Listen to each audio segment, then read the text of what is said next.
안녕하세요. 화평케 하는 자입니다.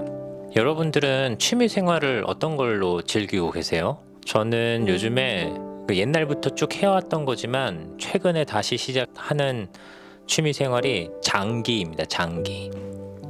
저는 옛날부터 바둑보다는 장기가 좋더라고요.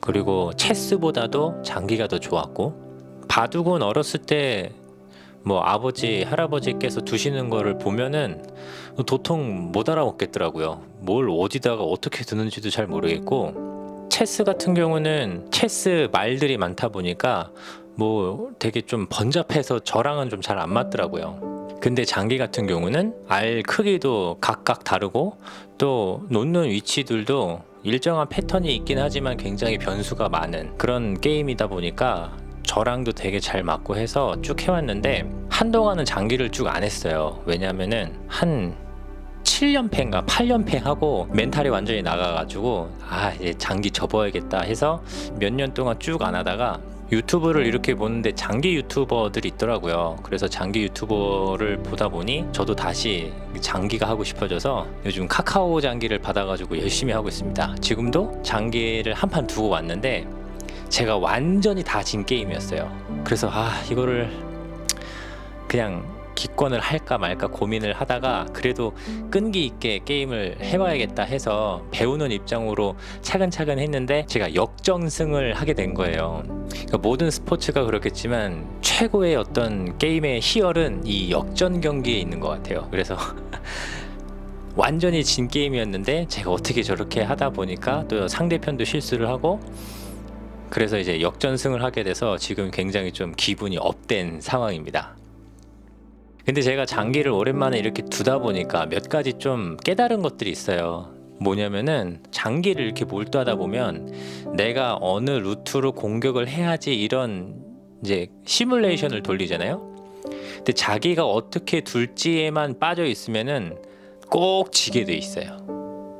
무슨 말이냐면 내가 가지고 있는 시나리오만 생각을 하면 정말 지게 돼 있어요. 오히려 장기는 내가 어떻게 둬야겠다라는 것보다 좀 판을 크게 봐야죠. 상대편이 어떻게 두는지에 대해서 생각을 해봐야 실수도 줄일 수도 있고 상대방의 의도에 따라서 내가 맞춰둘 수 있는. 처음에 저는 장기 시작했을 때 이렇게 저렇게 해가지고 내가 이런 시나리오를 가지고 이렇게 게임을 해야지, 그리고 그대로 하다 보면은 항상 지게 돼 있더라고요. 내가 먹어야 될 것도 못 먹게 되고 실수도 많이 나오게 되고, 그림을 큰 거를 보지 못하다 보니까 그냥 떠다 먹여주는 것도 먹지도 못하고 그 좁은 시야로만 갔다 보니까 계속 지게 되는 거죠. 그래서 좀 한 발자국 물러나서 좀 거시적인 관점으로 좀 넓은 시야로 게임을 보다 보면은 상대편의 수가 보이고 거기에 맞춰두면은 이기는 확률도 굉장히 높아지고, 그리고 또 한 가지는 사실 이 얘기를 좀 더 하고 싶은 거였는데, 어제인가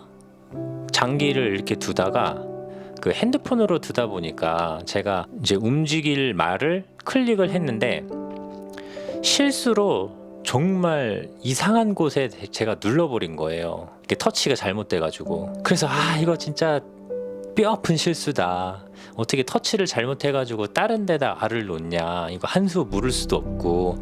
그래서 굉장히 난처했는데 이제 한 수, 두 수 지나가고 세 수, 네 수, 다섯 수 넘어가니까 우연치 않게 놓은 말이 정말 신의 한 수였던 거예요. 아무 생각 없이 정말 실수로 둔 말인데 그 말이 그 위치에 있으므로 시간이 흐르면 흐를수록 저한테 유리하고 상대방에는 옴짝달싹 할 수도 없는 그런 수가 돼버린 거예요. 그래서 되게 거기서 또 한 번의 희열을 느꼈죠. 이게 한 수, 두 수를 내다 봐서 게임을 해야 되는 게 아니라 세 수, 네 수, 다섯 수, 여섯 수 그 이상까지 생각을 하고 수를 둬야겠구나라는 것들을 조금 생각을 해보게 된 거죠. 근데 좀 뒤통수를 또 한 대 팍 맞은 느낌이 뭐였냐면, 되게 뜬금없는 이야기일 수도 있는데 우리가 신앙생활을 하다 보면은 되게 우연치 않게 만나는 사람이나 되게 우연치 않게 맞닥뜨리는 상황들이 있어요.